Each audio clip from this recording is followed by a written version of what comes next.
നമസ്തേ. സുഭാഷിതം. അനിത്യാനി ശരീരാണി വിഭവം നൈവ ശാശ്വതം നിത്യസന്നിഹിതോ മൃത്യുഃ കർത്തവ്യോ ധർമ്മസംഗ്രഹഃ.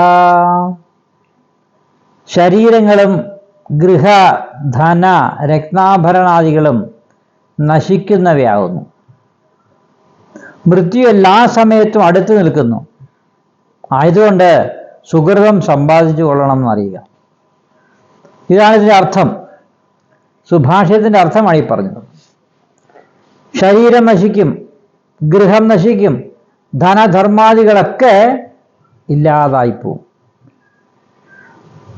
എന്നാൽ അതേപോലെ മൃത്യു, നമ്മുടെ മരണം നമ്മുടെ കൂടെ ഉണ്ട്. ഏത് നിമിഷവും മരിക്കാം. അതിനെ ഒരു കണക്കോ സമയമോ കാലമോ ഒന്നുമില്ല. അത് നമ്മളുടെ ഓരോ ശ്വാസത്തിലുമാണ് ആ മരണം സംഭവിക്കാവുന്നത്, ഏത് നിമിഷവും. അപ്പോൾ എന്ത് ചെയ്യണം? ഈ ഒരു സംഭവം മരണം നടക്കുന്നു, നടക്കുന്നുള്ള സുനിശ്ചിതമാണ്. ഏത് നിമിഷവും നമുക്ക് സംഭവിക്കാം എന്ന കാരണം കൊണ്ട് നമ്മൾ എന്ത് ചെയ്യേണ്ടത്? ജീവിച്ചിരിക്കുമ്പോൾ ജീവിതകാലം അത്രയും സുഹൃതങ്ങളായ കാര്യങ്ങൾ ചെയ്ത് ജീവിക്കുക. അപ്പോൾ സുഹൃതം സമ്പാദിച്ചു കൊണ്ടാൽ